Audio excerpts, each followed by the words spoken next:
Mayang hapon, Negros. Ini ang Digicast Negros 10. Ang nagapanguna nga napulo ka mga balita sa isla sa Negros ang amo ni gadulong sa inyo.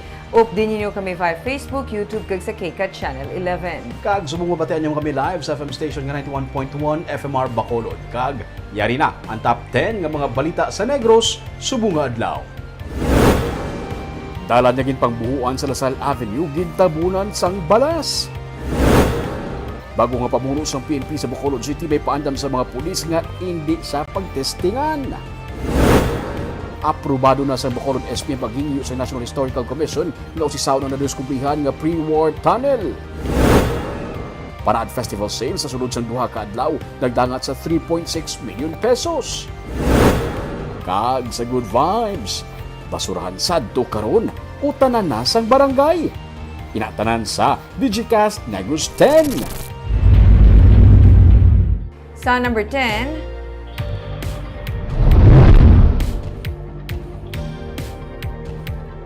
may isa na naman ka encounter nga nagluntad sa tungas ng NPA kag Army sa Banwa sang Isabela, kung sa diin isa ka NPA ang napatay.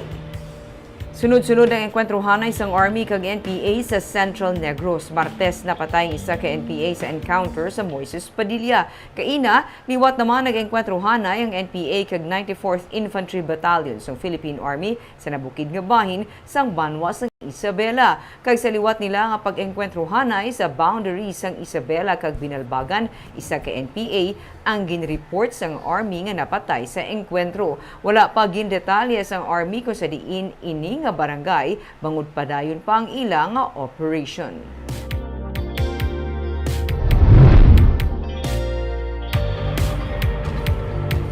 Sa number 9, parade sa Negros sales nagdangat sa 3.6 million pesos sa una nga duha ka adlaw.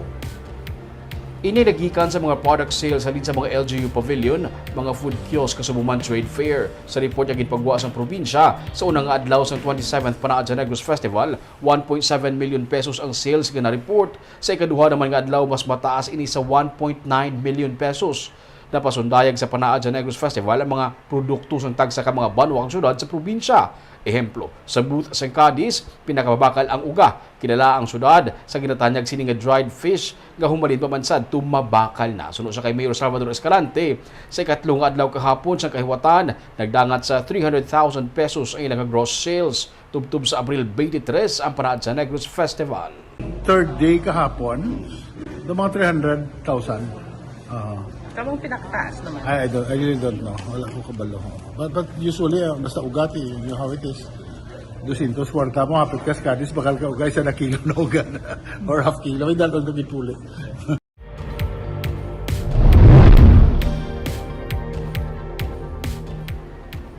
Sa number 8, mahimo nga igalift na sa hindi madugay ang ginapatuman nga mandatory nga paggamit sang face mask sa mga government offices sa syudad sang Cadiz. Sunod kay Mayor Salvador Escalante, sa ilang monitoring, wala naman sa may nakitaan pa nga sintoma sa departamento kung sa diin ang ilang mga heads ang nagpositibo sa COVID-19 base sa contact tracing nga ginpatigayon. Gani mahimo nga sa masunod nga semana, matigayon lift ang executive order nga nagapatuman sang mandatory nga paggamit sang face mask. Ginpatuman ini sunod kay Escalante para mapangapinan man ang ikaayong lawas, labi na suno sa iya namutikan ang pagpinagusto na karon nga daw kasubong lamang nga wala na sang COVID-19. Right now, atong duwa ka offices na were affected, ang head nila were affected. Close monitoring almost a week na. Wala sa may symptoms na flare up, no. So I hope dito na mismo ng contact. So probably we're considering also lifting the in a week's time. The ban at The EO of using the Sa number 7,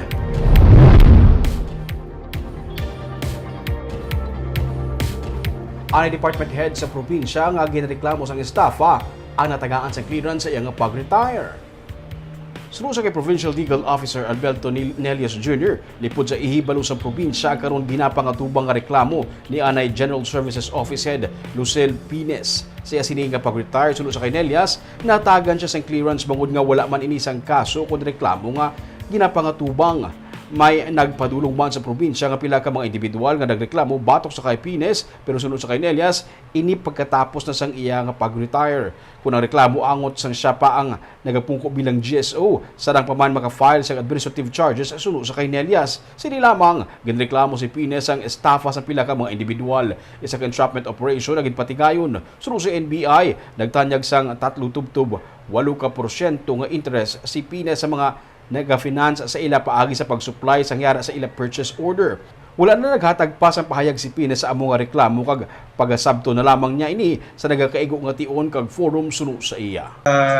When she retired, may nagpalapit na group of, pero these were not capital employees, these were purported investors in her supposed scheme, the investment scheme niya ko, no? However, ang ilang natures ng complaint nila was an administrative complaint, and considering na clear na siya namon, wala na kami may mahimo. And I also explained to them na ano na lang siya, leave benefits na lang ang mahadlo. Mga saan sila sir nagpalapit today sir, and nagpalapit din sila sa NBI after? I'm not sure, I have to check the NBI complaint yet, but I think mga ano ni sila, these are private individuals. Hindi empleyado sa Hindi Capitol. empleyado sa Capitol. Ang inang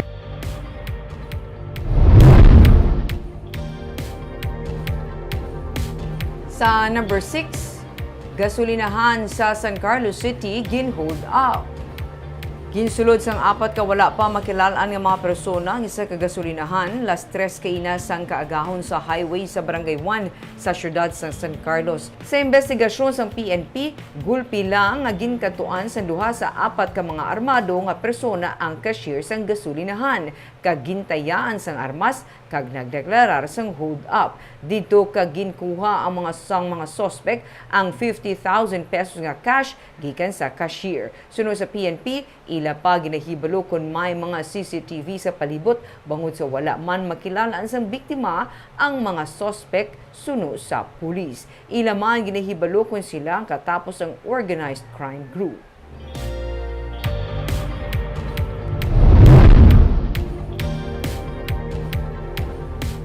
Sa number 5, sa Himamaylan City, sa kaanay katapos ang NPA nga nagbalik na sa sabak sa gobyerno ang ginpatay sa iyang mga anay kaupdanan sa hublag. Patay ang 36 anyos kasi Reggie Soledad matapos inigintiro kahapon sa Barangay Carabalan sa Himamaylan City. Ang biktima sang sunod sa pulis, anay miyembro sa New People's Army nga nag-surrender kag nagbalik sa sabak sa gobyerno. Sunod sa PNP, nagapamista lang sa plaza sa sitio nandoon ang biktima. Upo din nga sining ka pamilya. Sang hinali na lang siya kagin palapitan kag iluthang sang duha ka mga armado nga mga persona. Patay na pag-abot sa ospital ang biktima. Sunod sa pulis, mga rebelde man ang nagpatay sa kay Soledad.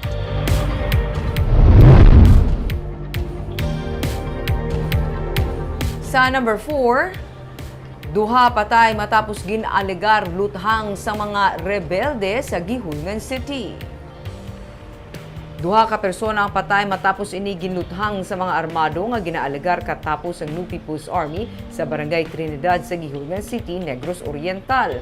Ang mga biktima amo sanday Juven Pasinabo, 24 anyos, kag Ginny Boy Tobias, 29 anyos. Sa investigasyon sa PNP, target sa mga armado si Pasinabo nga ilagin palapitan samtang nagtanaw lang sa baylihan. Dito sila nagpakilala nga NPA kag gintiro sa makapila ka beses si Pasinabo. Ang isa naman ka biktima nga si Tobias, imbes nga magpanago siya ang nagpapatay sang sound system. Agud makilala ang ginatiro nga biktima. Gindala siya sang duha ka suspect sa madulom nga lugar kag gintiro man sang makapila ka beses. Padayon sa karon ang investigasyon sa PNP kag pagkilala sa mga suspect lakip na ang paghibalo sang motibo sa pagpangluthang.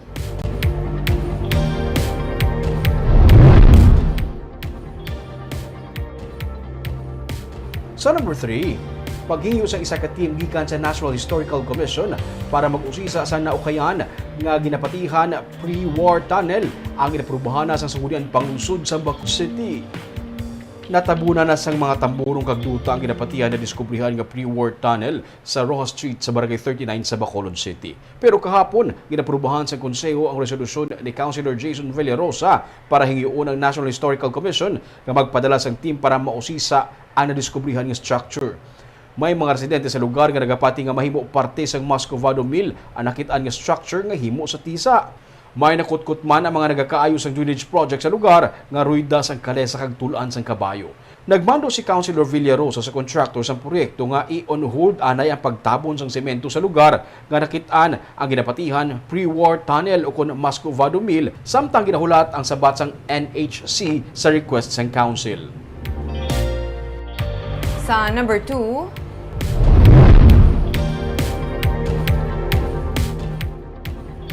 Acting Director sa Bacolod PNP nagapaandam sa mga pulis na may kangtanan sa iligal nga droga nga hindi siya pagtestingan. Ginahulat na lang ni Police Colonel Noel Alinio, ang Acting City Director sa Bacolod City Police Office, ang resulta sa ilang nga drug test kahapon. Sunod kay Alinio, magluwas sa 43 ka mga police officers nga nagpaidalom sa surprise drug test, madason man ini nga ipatuman sa iban pa nga katapos ang BCPO. Nagpaanda man siya sa mga pulis nga posible may kangtanan sa iligal nga droga nga hindi siya pagtestingan. Kainagin pangunahan man ni Alinio ang pag-review sa mga ginakabig cold cases na nakip na diri ang mga insidente sang pagwigit sa mga utod nga parte sang lawas sang tawo sa syudad.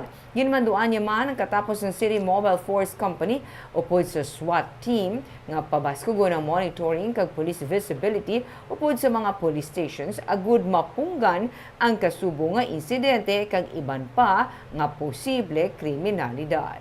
Dito sa Bacolod wala naman. Pero pagka nalaman ko, may nakita ako at may nahuli ako, kaya umalis na yan. Siguro mapapanood yan ito, mapapakinggan niya ito. Don't dare me. Kaya nalaman kong ikaw ang Kag sa numero 1 sa mga balita, subong nga adlaw.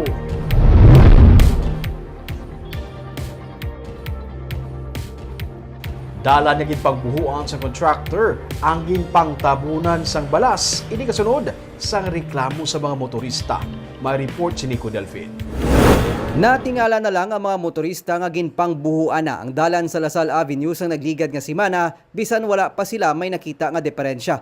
Pero mas naglibog pagid ang ulo sang tricycle driver nga si Ramil Mahilom nga nagabiyahe sa area sang liwat niya nga Malabyan nga ginpangtabunan na naman sang balas sang contractor ang ilagin panghimo nga buho sa sementado nga dalan. Ay man kami ka ano sang DPWH. Pata ni in kaso may mga morning nga mga project tapos gintabunan man lang to subong sang duta. Tabunan mo lang nila balas. Oo. Oo. Ano taning inyo tani ayo ya in kaso kung may mga morning Tani bla. sa sira klase na lang tani na kung gusto nilang brown eh. Oo. Sira klase kasi wala na ano wala. Di sako. Kung hindi sako, Tapos traffic pakisada. traffic pa daan may klase pang lasal. Ining isa sa mga rason kung nga nagpadala sang sulat si Mayor Albi Benitez sa DPWH nga nagapangayo sang pathag kung nga ginpangbuhuan na ang mga kayo nga dalan. Suno kay Councilor Pausi, Chairperson sa Committee on Public Works ng Konseho sang Bacolod, ang koordinasyon sa tunga sang DPWH sa mga contractor sini kag sa LGU sang Bacolod ang ginalauman nila agud matagaan man giya ang mga motorista kag makahanda ang syudad sa mga epekto kung sugura na ang road project. Actually, hindi gid man pala tani dapat balahaw kay ti tani if magbuho tani obra dayon. Kisa nang gina-delayed balahaw ti nami iman tani ngati parin kabalaman ta number 1 is yung traffic gid ang problema ta diri. So kung buuan ti syempre nang kaano man na makasagabal man na especially sa mga salakyan bala ngati syempre mag-agi ka dayaga gudol-gudol da ti syempre guba salakyan to may chances bala tungod sa sina din hindi gid siya tani so Sa napulo ka mga road kag drainage nga ginapatigayon sa syudad, siyam diri ang ginapatuman sa DPWH para mapahagan-hagan ang traffic sa Lasal Avenue. Iga istoryahon ang mga eskwelahan nga nahamtang diri nga kung pwede buksan ang iban nga mga gate para mabuhinan ang kadamuon sa mga estudyante nga diri nagaagi kun aga kag kun dismissal. One of the proposal was to open some other gates during that time para mas lasig magwa ang mga salakyan. In fact, there was a proposal for Saints Po to open ang likod sa Lasal, iban nga gates para ang estudyante hindi lang isa ka area magkuha, no, mabutaman sa iban nga mga gates nila to decongest ang isa ka area. Isa man ka task force ang gintukod sang syudad nga mo karon na magausisa sa mga road kag drainage projects sa syudad. Nico Delfin para sa DGCast Negros. Sa Good Vibes,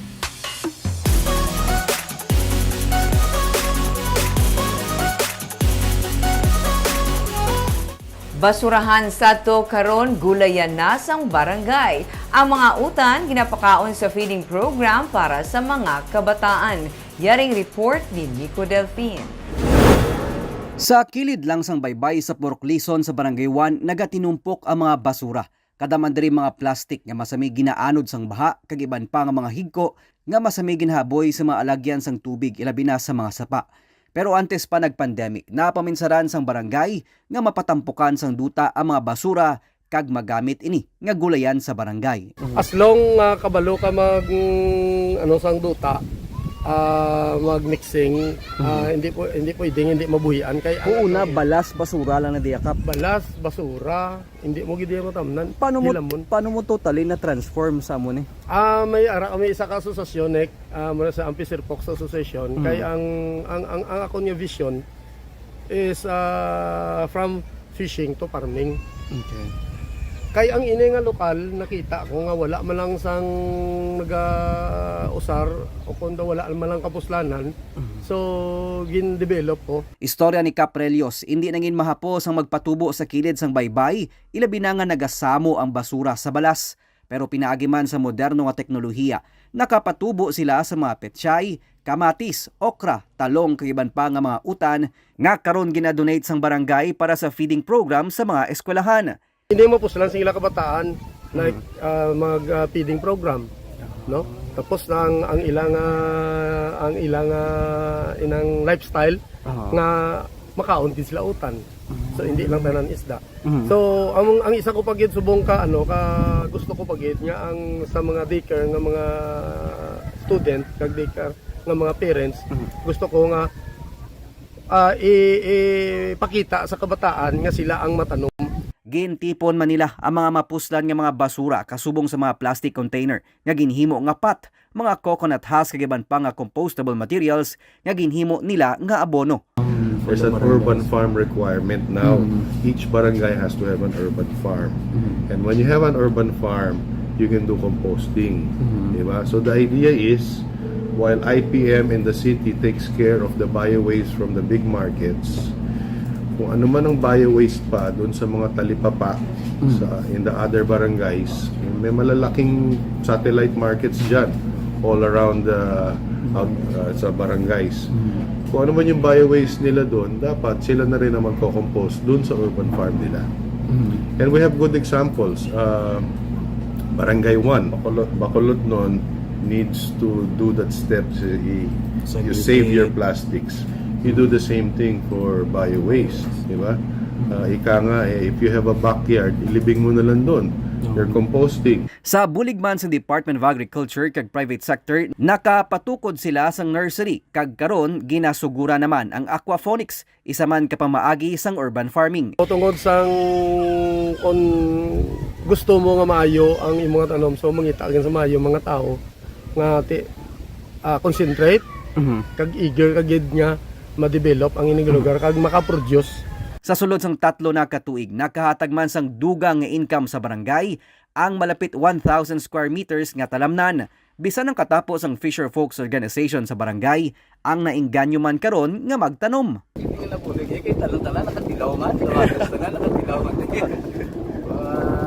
Pagluwasin na da, sa may mga bisita mga kalagto mga Ang gulayan sa Barangay 1, amuman karon na nagaserbe nga ehemplo sa iban pa nga kabarangayan sa probinsya.